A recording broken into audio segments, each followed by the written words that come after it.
नमस्कार मंडळी, फूडी संगीता या चॅनलमध्ये तुम्हा सगळ्यांचं खूप खूप स्वागत आहे। आज आपण अगदी लहानांपासून ते मोठ्यांपर्यंत सगळ्यांचे फेवरेट असे मोमोज बनवणार आहोत आणि ते सुद्धा हेल्दी मोमोज बनवणार आहोत। आपण गव्हाच्या पिठापासून हे मोमोज बनवणार आहोत आणि त्याचबरोबर मोमोजची चटणी सुद्धा बनवणार आहोत। चला तर मग रेसिपीला सुरुवात करूयात। सगळ्यात अगोदर तर मी इथे कणिक मळून घेते। त्यामध्ये थोडंसं मीठ आणि थोडंसं तेल टाकून आपल्याला छान असं घट्टसर हे कणिक मळून घ्यायचं आहे। आता हा मोमोजमधला खूप हेल्दी प्रकार आहे, जो आपण रेग्युलर जे मोमोज बघतो ते मैद्याचे असतात, पण इथे लहान मुलांना जर द्यायचे असतील आणि आपल्याला साठी सुद्धा हे अतिशय हेल्दी आहे, तर मी ते गव्हाच्या पिठाचे बनवत आहे। तर छान आपल्याला कणिक मळून घ्यायचं आहे। त्यानंतर आपल्याला हे थोड्या वेळ झाकून ठेवायचं आहे। आता पीठ छान मऊ होईपर्यंत आपण इथे सारणाची तयारी करूयात। इथे मी आता व्हेज मोमोजमध्ये मी कोबीचे मोमोज करते। तर इथे मी सगळ्यात अगोदर कोबी छान बारीक आपल्याला चिरून घ्यायचा आहे। त्यानंतर त्याला मीठ लावून थोडा वेळ ठेवून त्याचं सगळं पाणी आपल्याला काढून घ्यायचं आहे, कारण कोबीला मुळातच पाणी असतं आणि त्यात मीठ टाकल्यामुळे त्याला खूप पाणी सुटतं। तर हे सगळं आपल्याला जे मिश्रण आहे ते व्यवस्थित मिक्स करून त्याचं सगळं पाणी आपल्याला काढून घ्यायचं आहे। त्यानंतर मग त्यामध्ये अगदी चॉप केलेला, अगदी बारीक चिरलेला असा आपल्याला कांदा टाकायचा आहे। तुम्ही ह्याच्यामध्ये वेगवेगळ्या प्रकारच्या भाज्या टाकू शकता। मी इथे बेसिकच टाकलेल्या आहेत सगळ्या। त्यानंतर कोथिंबीर टाकलेली आहे चिरलेली। त्यानंतर हिरवी मिरची टाकलेली आहे चिरलेला। त्यानंतर मी इथे लसूण टाकलेला आहे, आलं टाकलेलं आहे। आता इथे मी कोणत्याही प्रकारच्या सॉसचा वापर केलेला नाही आहे, ना सोया सॉस, ना विनेगर, ना म्हणजे कुठल्याही प्रकारच्या सॉसचा वापर केला नाही आहे। त्यामुळे तुम्ही मुलांना अगदी बिनधास्तपणे हे मोमोज खायला देऊ शकता। त्यानंतर यामध्ये मी थोडंसं तेल टाकलेलं आहे। मीठ ह्यामध्ये मी टाकलेलं नाही आहे, कारण मी अगोदरच ह्यामध्ये मीठ टाकलेलं होतं ज्यावेळेला आपण त्याचं पाणी काढून घेतलं होतं त्यावेळेला। तुम्हाला हवं असेल तर तुम्ही एक्स्ट्रासुद्धा थोडंसं टाकू शकता। तर आपल्याला हे छान मिक्स करून घ्यायचं आहे। आता हे छान मिक्स करून झाल्यानंतर आपण इथे तोपर्यंत पीठसुद्धा आपलं छान मऊ झालेलं आहे। तर आपण आता त्याचे छोटे छोटे असे गोळे करून घेऊयात। साधारण पुरीचा जो आकार असतो त्या आकारामध्ये आपल्याला हे सगळे जे गोळे आहेत ते लाटून घ्यायचे आहेत। अशा पद्धतीने तुम्ही पाहू शकता व्हिडिओमध्ये। आता अशा पद्धतीने मी सगळे हे गोळे जे आहेत एकदाच सगळ्या मी पुऱ्या ज्या आहेत त्या लाटून घेतलेल्या आहेत। फक्त तुम्ही वेगवेगळ्या ठिकाणी किंवा पेपरवर टाकून ठेवा, कारण मग करताना ना ते एकमेकांना चिटकतात। त्यामुळे एका पेपरवर तुम्ही हे सगळे काढून घेऊ शकता। त्यानंतर आपल्याला हे सारण जे आहे ते मी सगळे ह्यामध्ये भरते आहे आणि ह्याला आपण तुम्ही बघू शकता की मी कशा पद्धतीने आकार देते। तुम्हाला जो हवा तो आकार तुम्ही देऊ शकता। मी इथे अशा पद्धतीचा आकार दिलेला आहे, तुम्ही व्हिडिओमध्ये बघू शकता। अतिशय सोप्या पद्धतीने हे मोमोज आपल्याला बनवता येतात। अशा पद्धतीने मी सगळे मोमोज बनवून घेतलेले आहेत आकार देऊन। आता हे सगळे मोमोज आपल्याला, मी इथे माझ्याकडे इडलीचं स्टीमर आहे, त्यामुळे मी इडली पात्रामध्ये हे सगळे मोमोज वाफवून घेते आहे। इथे सगळे मोमोज मी चाळलेले, आपल्याला छान तेल लावून घ्यायचं आहे। त्यानंतर आपल्याला हे सगळे मोमोज वाफवून घ्यायचे आहेत।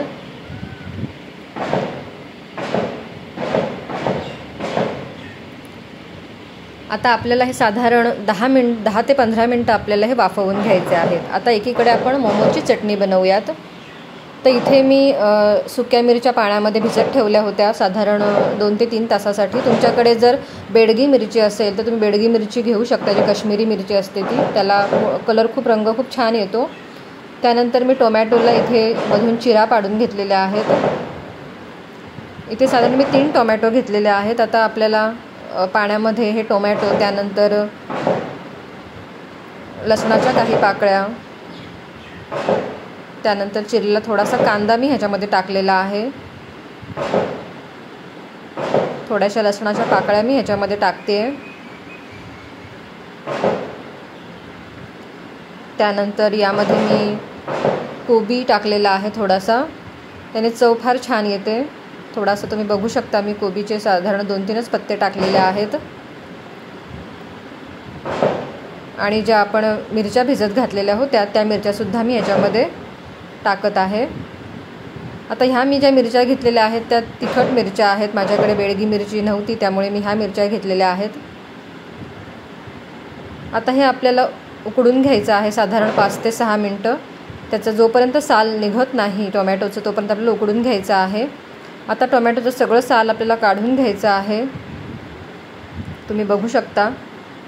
आता हे सगळं मिश्रण आपल्याला मिक्सरमध्ये फिरवून घ्यायचं आहे।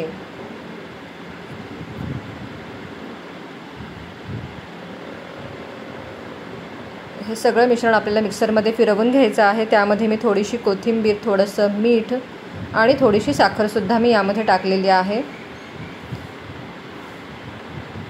आता हे सगळं मिश्रण आपल्याला मिक्सरमध्ये फिरवून घ्यायचं आहे।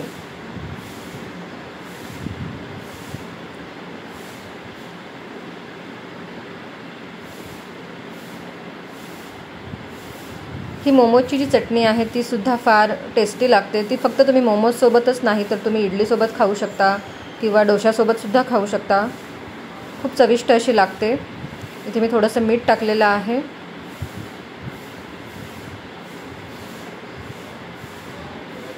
आता हे सगळं आपल्याला फिरवून घ्यायचं आहे। तुम्ही ह्याला हवं असेल तर तडका देऊ शकता किंवा तडका न देता सुद्धा तुम्ही अशी सुद्धाही खाऊ शकता, पण इथे मी तडका देते।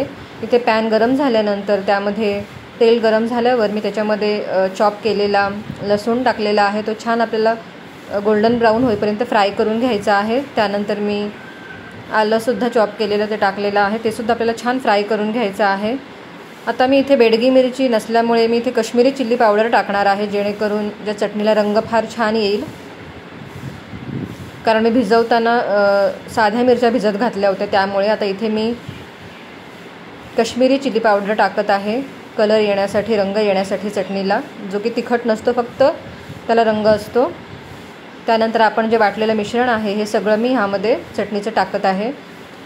आता हे छान आपल्याला तेल सुटेपर्यंत फ्राय करून घ्यायचं आहे। तुम्ही बघू शकता चटणीला तेल थोडंसं तुम्ही जास्त टाका, त्याच्यामुळे दिसायला पण खूप सुंदर दिसतं, टेस्टी दिसतं। त्यानंतर थोडासा मी इथे टोमॅटो केचप टाकलेला आहे। इथे सुद्धा चटणीमध्ये सुद्धा मी कुठल्याही प्रकारचा सॉसचा वापर केलेला नाही आहे, ना सोया सॉस टाकलेला आहे किंवा रेड चिल्ली सॉससुद्धा टाकलेला नाही आहे। अगदी थोडीशी साखर टाकलेली आहे आणि थोडंसं मीठ आपल्याला यामध्ये टाकायचं आहे आणि छान तेल सुटेपर्यंत आपल्याला हे शिजवून घ्यायचं आहे। अशा पद्धतीने आपली मोमोजची चटणीसुद्धा तयार आहे आणि इकडे आपले मोमोजसुद्धा तयार आहे। तर तुम्हीसुद्धा हे मोमोज आणि चटणी, हे जे की गव्हाच्या पिठाचे पण मोमोज केले होते, ते नक्की ट्राय करा। तुम्ही अगदी लहान मुलांना बिनधास्त द्या। रेसिपी आवडल्यास रेसिपीला लाईक करा, कॉमेंट करा, शेअर करा आणि फूडी संगीता या चॅनलला सबस्क्राईब